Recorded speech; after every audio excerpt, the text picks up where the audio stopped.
Oh, how exciting would that be? And this one's still got a little cardboard label on it as well.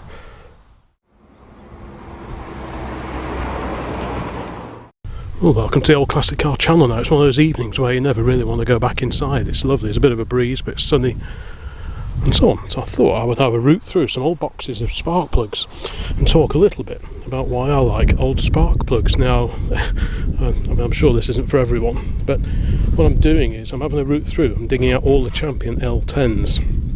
L10s are the standard spark plugs as fitted to Ford Pops, the Anglia and the little Ford E83W van, and I'd never really noticed just how many different styles of Champion L10 plug were produced over the years. I'm guessing these are probably 1930s, and if you have a look you can see it's got a very distinctive typeface that's very different to sort of the Champions of more recent times. Like that's an N5,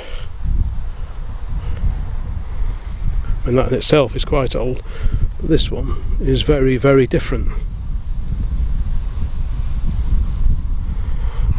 So like I say, I'm just going through digging out all the L10s, and it occurred to me that these would actually be quite an interesting thing to collect in their own right if you've got a little cabinet with nothing in it. Collecting old spark plugs, old car spark plugs from petrol engines could actually be quite an interesting little sort of side hobby. Of course, aircraft use their own variety of spark plugs as well. I mean, look at this KLG. Those are the initials of the founder, whose name escapes me, but I'll add it to the video when I edit it. This is a KLG Corundite. Is it Ken Elm something Guinness, I think his name was. I mean, that's probably 1920s, but I think they actually display really nicely. Now, I know I'm a bit weird, I have a bit of a thing for old tools and accessories and so on, but I think a collection of old spark plugs would actually be quite appealing. If we just dig a few random ones out of here, we'll see what we've got. Now, I'm sure lots of people are switching off at this point, but well, never mind. Here we've got another Champion L10, so that can go in the Ford spark plugs box over here. That's very similar to that one. What's that? Y-Pack. It's got a bit of age to it as well, quite a fat spark plug, much wider. The thread section that goes into the cylinder head, this bit is much wider than on, say, these Champion L10s down here. Much chunkier old fellow, so that can go there. Again, N5s, it's a fairly common Champion plug, probably 1950s, something like that. There's another Y-Pack complete with its original connector on the top. Very smart.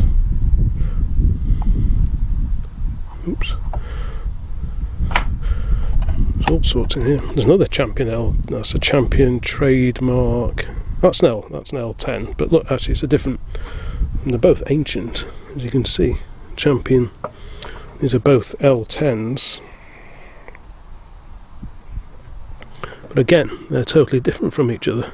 Obviously the same short reach style of plug, so they're interchangeable, but I wonder which is the older of the two out of those.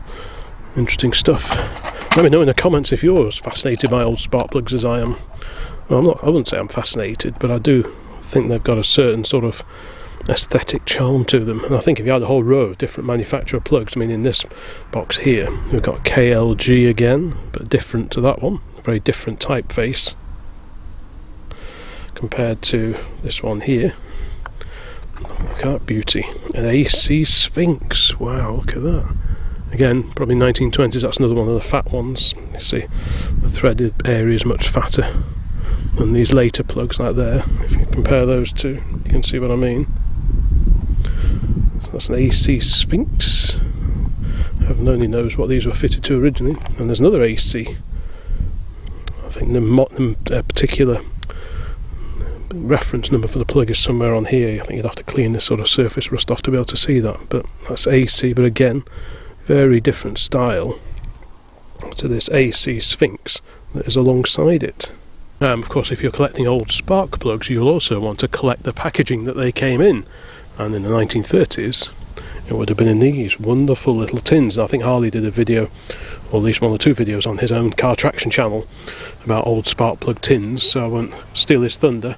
But yeah, if you combine a load of interesting old plugs and a load of these lovely old tins, which you can pick up sort of £5 a time, something like that, so not extortionate by any means. That would make a great display, especially if you put the right plug in the right tin. Whew, how exciting would that be? And this one's still got a little cardboard label on it as well. God, does it get more exciting than that? And here's another Lodge plug container, made in England. I think this has still got, it's got the remains of an old plug in it. Whether it's the original plug, I don't know. They all have very different styles of electrode as well, just to add excitement, extra excitement to the subject.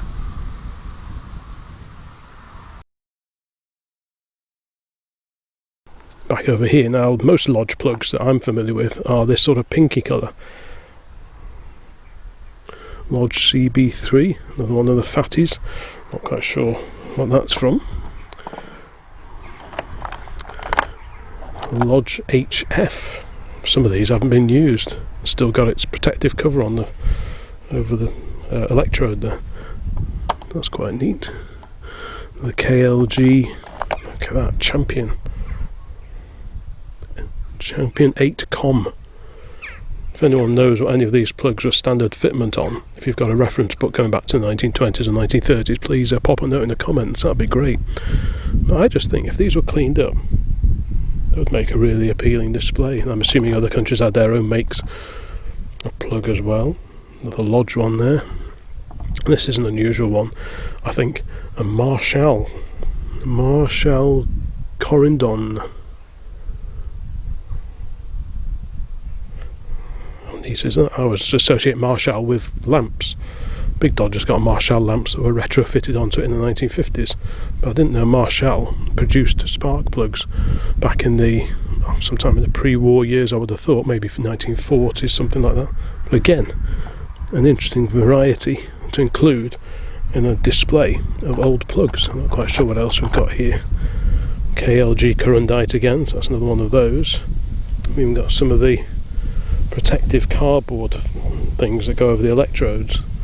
So if we've got a Lodge plug that's missing, so that's one of the fat ones, so that wouldn't fit into there. It's not going to go in there. Must be one here somewhere. That one's already got one on. Lodge HF. Anyway, I'm not going to ramble on too much about the vintage car spark plugs, but while I was sorting through them, I just thought I'd have a quick chat about them, because I don't know how many videos there are on YouTube on the subject of old spark plugs. I'm sure there are quite a few. There's a Beru, very similar looking to the Lodge, being like a pinky sort of colour. I don't know anything about Beru plugs. But yeah, I just thought I'd do a quick video on the subject of old plugs. Actually, while I'm on the subject, these early ones, you can actually take them apart. I should probably do a proper video about this, but you can see that is actually, you can actually take it to pieces and clean it inside. So whereas the later plugs, like that, are all together and you can't take them apart, these early ones, like this KLG, you can actually take it to pieces. That's quite cool. Again, a sign of an early plug. Don't think there's anything much. There's a nice Lodge there. Sure, another chunky Champion. Right, well, I assume no one's watching at this point, so I'll wrap this one up. Thanks very much for watching. More videos along very, very soon. So bye for now.